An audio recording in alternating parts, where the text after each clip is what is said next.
Welcome to the GBC Big 3 podcast, our weekly podcast where we sit down and unpack 3 big questions raised in our Sunday service.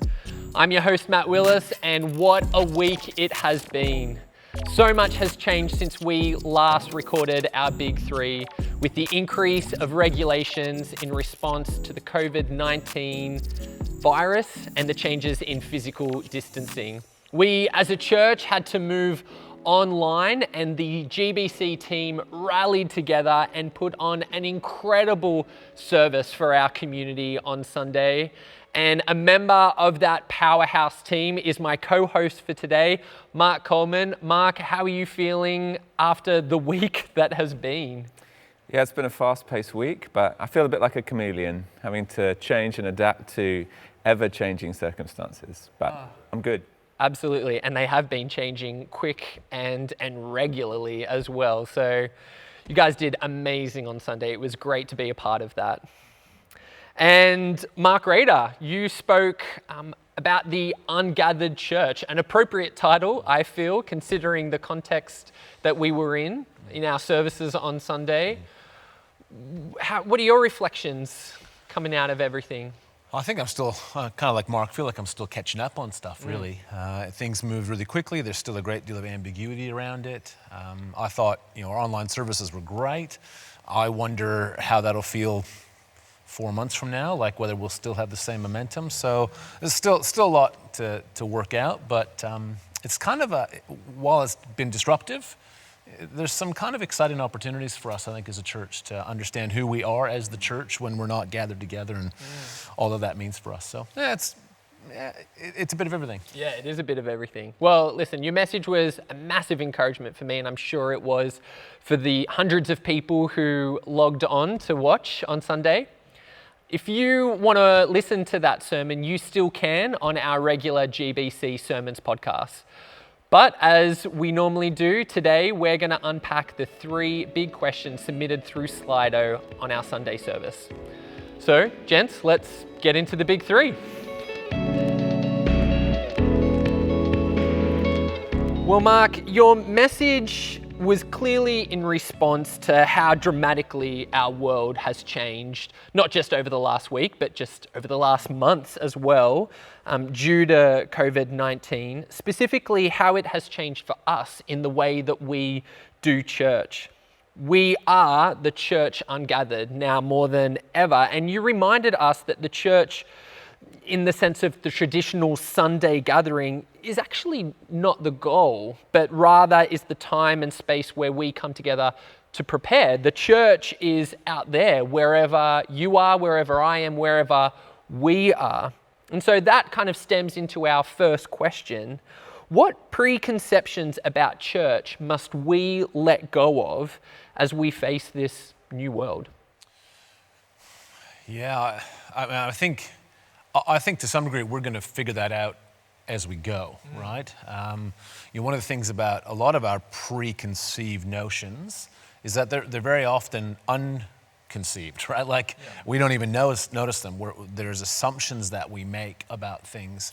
It's almost like that old proverb, you don't know what you've got till it's gone. Yeah. And so there are a few things that I think we're going to have to get used to. When we put our service online, one of the things that I referenced in the message was missing corporate worship, where there's 100 people together. Like there's something about a whole group of people singing that, while we might be able to meet in family groups, or if we're outside and have enough distancing, slightly larger family groups, we're not going to get that experience. And that's not really a preconceived notion, but it's something that becomes real when all of a sudden, as I was on Sunday, I came to the building to make sure if anyone hadn't got the news. So I was sitting in the foyer of the church singing by myself.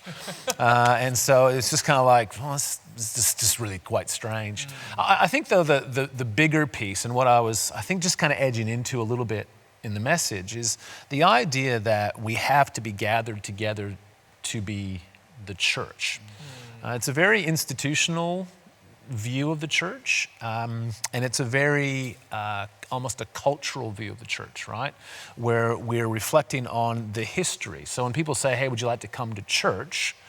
What that has not always meant, but has meant for us for a long time, has come with me to a physical location sometime on a Sunday and participate in a religious service, right? And so we're going to have to kind of change the way we talk about church. Not only are we not going to be able to invite people to church, apart from inviting them into the online space, but we have to think about the church not so much as a noun, but as a verb. Right? Great. We have to be thinking about the church as what's the church been built for? Why did Jesus establish the church? And it wasn't just to hold gatherings. The gatherings, the social function of the church, the worship services of a church were a reflection of their purpose, right? So Jesus didn't say, listen, I want you to gather together and you got to sing 3 songs, then it'd be handy to do some announcements, and right? But those were the outcomes of the church recognizing, okay, if we are continuing the mission of God, wherever that is, it'd be really helpful if we gathered together for mutual encouragement and to listen to someone who maybe in the earliest days walked with Jesus or knew one of the apostles and can reflect a bit and remind us, because it's harder to be the church as a verb in the community. Much easier to be a religious organization, right? Particularly if you've been around for a while, there's nothing confronting anymore about it. You know the routine, you know what you're doing. We're generally amongst friends in that sense. We might be sitting next to people who hold slightly different theological opinions on us, but generally speaking, we get on okay. Being the church in the world means that we're going to run up against all sorts of things that, not that we disagree with, but which disagree with us. And so meeting together is a function of who we're meant to be. And so I think, I'm not sure if I'm answering the question much. I think that, It's good, I'll take it. Because I think it will become clearer for us. My reflection earlier that, I think our first online service was great. I don't know exactly what I imagined, but it was great. It was really good. I was really pleased with what we were able to pull together, and really pleased with the response. Watching the online chat was really encouraging. That was the piece for me. Standing here in the foyer singing along, where you're kind of like, okay, well, heaps of people are doing the same thing right now, so I didn't feel so alone. It was kind of an emotional thing, but I do think 3 months from now, it was kind of, it was novel. It was novel, but in 3 months, 4 months, how are we going to really tap in? And I think the answers to that will stem out of the answers to that question, which are, what are those preconceived notions that right now I'm not even sure that I'm aware of? And I'm probably the wrong person to answer the question. I go working at church, for crying out loud. So, the assumptions for me will be a little bit different. So I think it's somewhere in that space. And on that, I think that's an interesting idea. Everyone wanted to be there for the first one, and there was this buzz and excitement, and that's great. There was, and I loved watching the chats and people just going, yes, we are here. That, there was this atmosphere. But what will it look like in 2, 3, 4 months' time? And I wonder if that taps into maybe one of those preconceived notions of, and I think church has always kind of talked about this consumeristic idea of church. What can I get out of it? Well, listen, now things are changing. We had a conversation as a youth leadership team, because obviously we're trying to do youth ministry different. And, my response was, because, leaders were going, oh, but what about this kid and what about that kid? And obviously we want to be there for everyone, but this is not a perfect solution, because this is not a perfect situation. And so there's going to be a cost to being a part of the church during this season, because you won't get everything that you want from it. I'm sorry if that's what you think that you're going to get. I'm popping that bubble right now.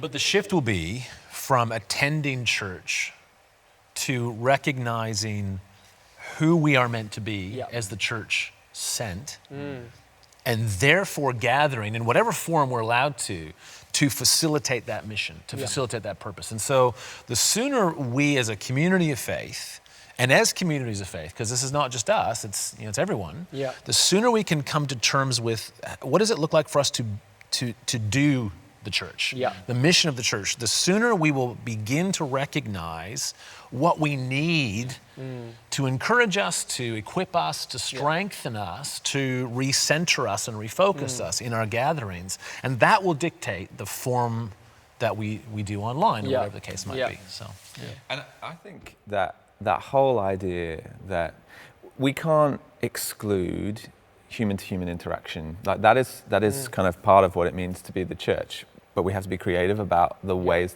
that operates, and I think that we have to look into spaces of recognizing the mission of the church is to invite people, into this relationship with Jesus, to follow God, and we have to find new ways of doing that. And I think, but also our kind of language of invitation is going to look different. So it's going to look like caring for our neighbors. It's going to look like paying attention to the situations around us, that reflection, recognizing the vulnerable within our society. And in some ways, that's not new. Like that is actually what the church is called to and has been called to for all time. It's just the ways that we do that change. And I think that what this situation has done for us has in some ways kind of brought them into sharper focus, crystallized the mission, the purpose of the church, and forced us to think creatively about how it is we're going to interact with people and the world.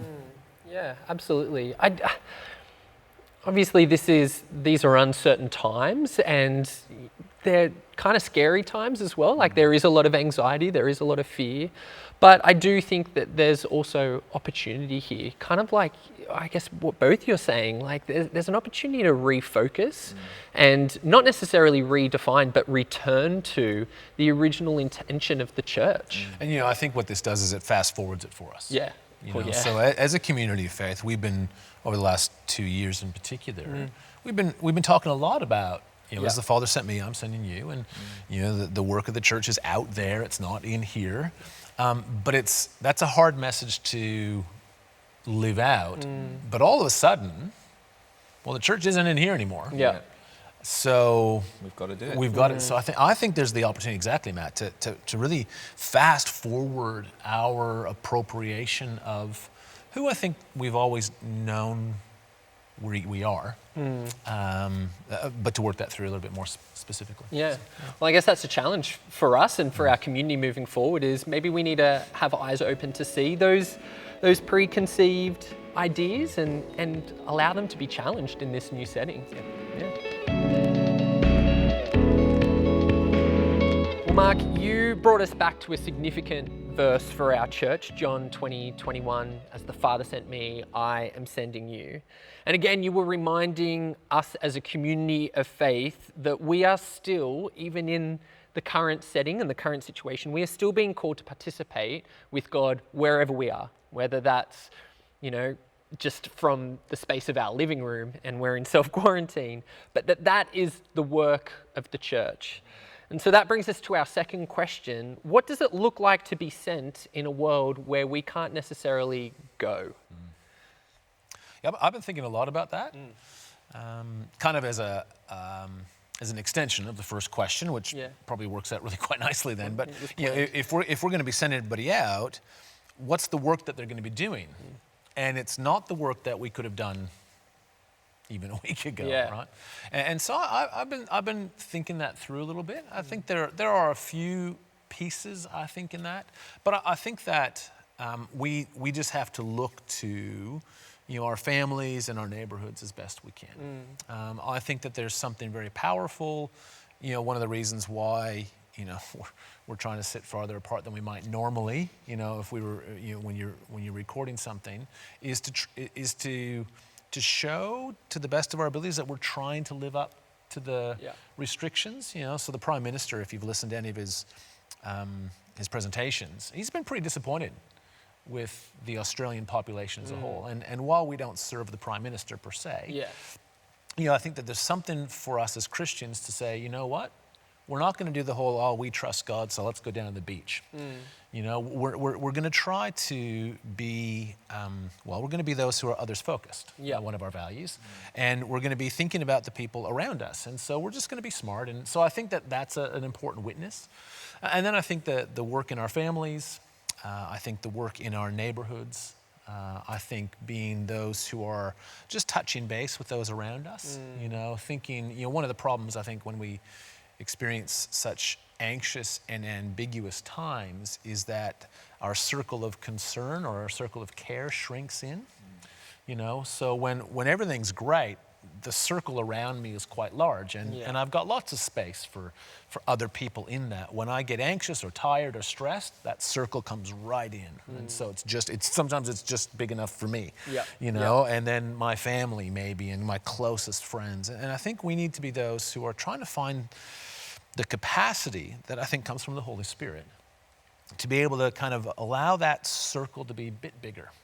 We're not going to be able to draw the circle around our football clubs or our netball clubs or our dance groups or whatever the things that we used to do only a couple of weeks ago. It's not going to be that big, but who can we include in our circle? And just be touching base. I think that's going to be really quite powerful. One of the things that's been, I guess, a subtext in some of the concerns that people have had is not just around people's physical health, but around their mental health. Yes. And our mental health isn't good when we're interacting with other people, and we know that being isolated doesn't help. So, how do we lean into that space? So I think there are a few places where we can be a little bit more deliberate.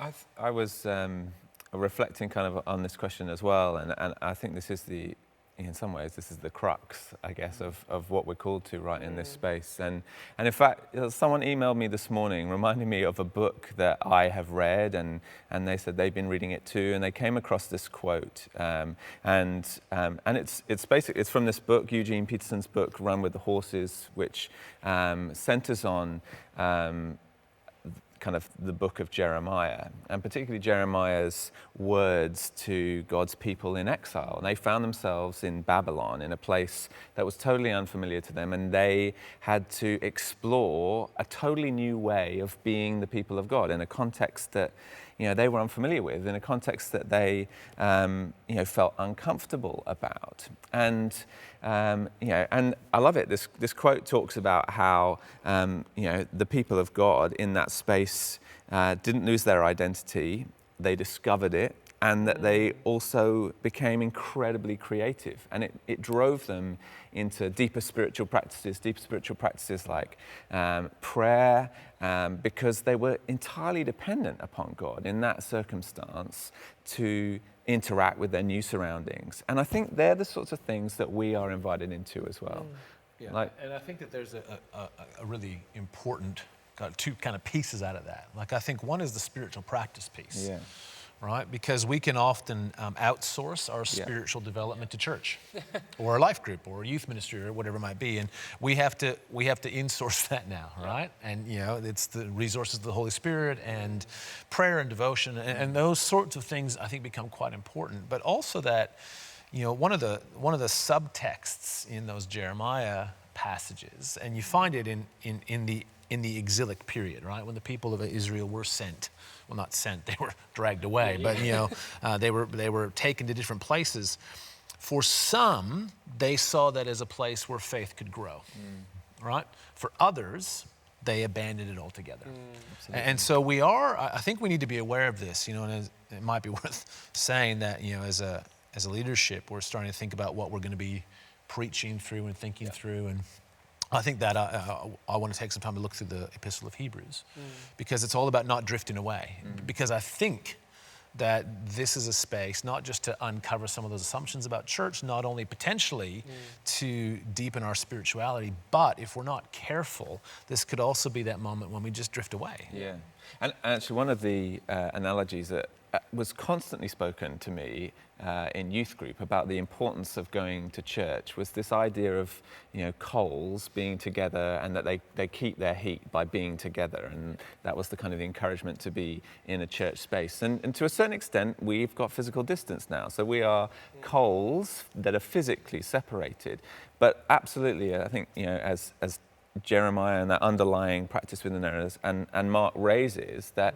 Those spiritual practices become so important, because although we are, as kind of humans, separate physically from each other, we have to be so intentional about our practices of connecting with one another, but also we've got to keep connected to the source. We have to be, coming back to God and finding that kind of that fire, the heat of God again in our personal devotions and in the ways that we use technology to kind of interact with one another. Yeah, and I think that the spiritual practice has become a sense of unity. Like that was one of the things that marked the Jewish people apart after the exile. Like if you bumped into a Jew anywhere in the Roman Empire, for instance, you knew them because of these kind of sets of distinctive practices.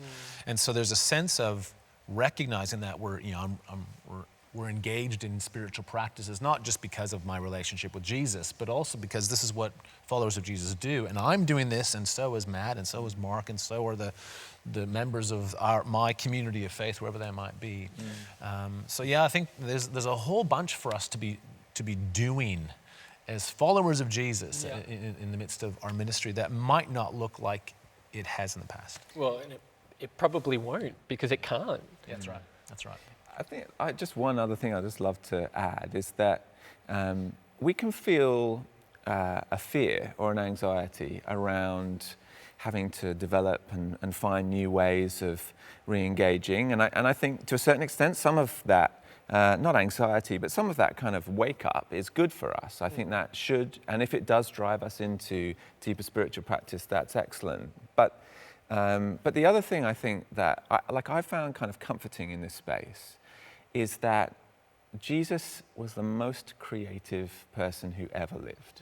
Like if we believe that he is unified with God the Father, who designed the world, that he is in a reflection of that, he is God, and that his creativity comes through, and it's that creativity that we are connecting with. And I think in this space we have to recognize that the church throughout history has responded to situations like this and other times of oppression.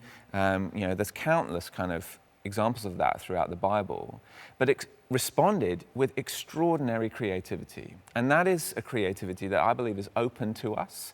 We have to pay attention to where the Holy Spirit is leading us to, because the Holy Spirit is not surprised by the situation. He knows what's going on and is inviting us to respond in extraordinarily creative ways. And I think it's great if we can kind of tap into the excitement of that, because it refreshes our commitment to listening to God, listening to the Holy Spirit, and also being kind of creative and nimble in the way that we respond to things. Yeah. Again, we've kind of come back to that piece of, as much as there is a lot of anxiety around the current situation, there is opportunity as well. And I think as the church, we need to be ready to respond and adapt, be creative, and follow the guidance of the Spirit in that space. Well, Mark, wrapping up for us, the passage that you spoke on Sunday came from Romans 16, and Paul is talking to the church in Rome. He didn't see each gathering, each group as like a mini church, a mini cluster. He saw them all as part of the one church. He saw one city with one church. Which brings us to our third and final question. What does it look like to unite the church in our city of Sydney? That looks like a miracle of God, I think. And now I'm ready for your 3-point sermon on how we achieve that. That's right. Oh, geez. Might be more than 3 points, and I might need a little more time. I think it's worth kind of, I think it's worth saying that unity in the church in Sydney does not need to look like unity in the church in Rome in the first century. Like I think sometimes we have this kind of very rosy image of the early church, and if we could just be like the early church again, everything would be fine. And you just have to read the letter to the Corinthians to realize that that's not the case. It's just a complete mess. But and so there's a big difference between how many Christians are there in Sydney. Let's just say that there's 100,000.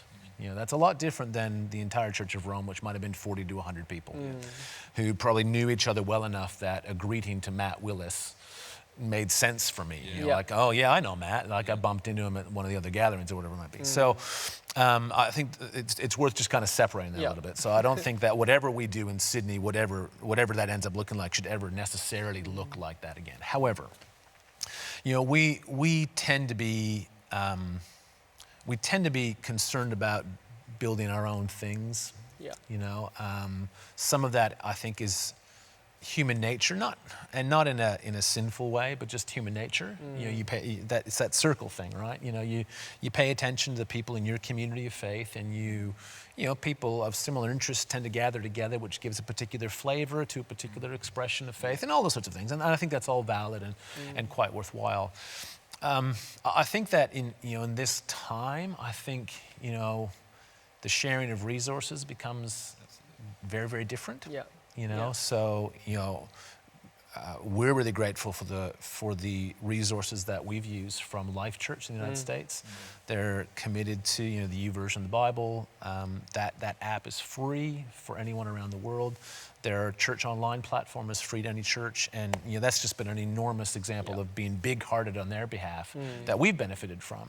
You know, and yet I know that for us, we have capacity as a slightly larger community of faith, to be able to, you know, put together a service that we were able to, you know, and there are lots of churches that they're quite small and unable to do that. So how do we share some of those resources, you know, without, you know, and it's kind of nice, I think, because you're not pinching anybody because they're not leaving any particular community of faith. They're just logging in to kind of participate with what it means to be encouraged and as believers and as followers of Jesus to then go back to what they're doing. So I think it's a little bit less risky in that sense. So I think that's one way that we can be a little bit more unified. I think that there's, you know, a reminder of you know, what's really important for us, you know, the identity of the church, that we're not just about building institutions and organizations, we're about the ministry of Jesus. And I think we've always known that. It's always been on the books, but we can get so caught up in what we're doing that it's hard to spot. Yeah. Right? So I think that there's some value in that space. You know, boy, I'd love for it to be a little bit more unified than that, but I don't know what more to expect. So it's interesting you raised the point about the kind of the ease of which we can log on and look at other churches, and I think, like, I don't want to focus too much on negatives, but one of the things we've got to be aware of is the potential for increased comparison. You know, and that's really easy from a kind of pastoral staff space, because you're thinking, I'm looking for ideas and I want to know what we can do, and you can very easily slip into the comparison trap. But I think, you know, like, people within churches can slip into that as well and go, oh, well, our church isn't doing this, but I've seen it done here.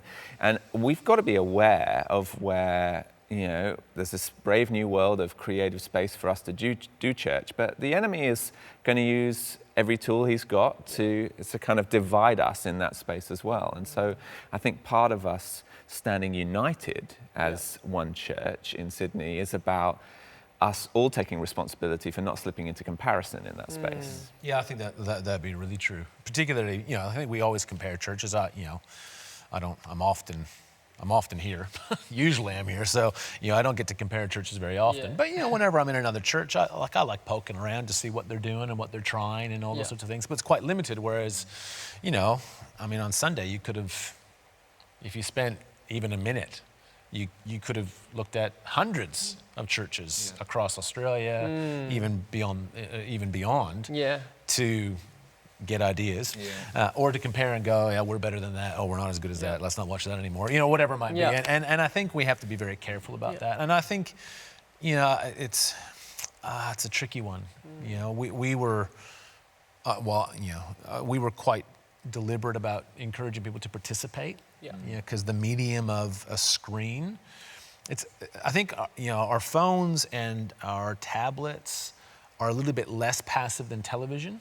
Right, because we're used to touching and swiping, and you know, so at least it's a little bit more interactive. But looking through a screen, boy, it's really passive. And so, how do we encourage people to participate? I think becomes really quite important as well. Which is, again, not really about unity per se, but I think it links in a little bit in the sense of it helps defeat the comparisons, Yeah. right? Because what we're doing is join your community of faith. Or if your church is too small or doesn't have the resources, please join us. But join us, or join another church online, but join them and be part of it for this period of time, and then talk about it with the people that are part of your community of faith. You know, if you're still doing phone calls with your life group or whatever you call your groups in your church, talk about the online service that you've all decided to attend. Join in.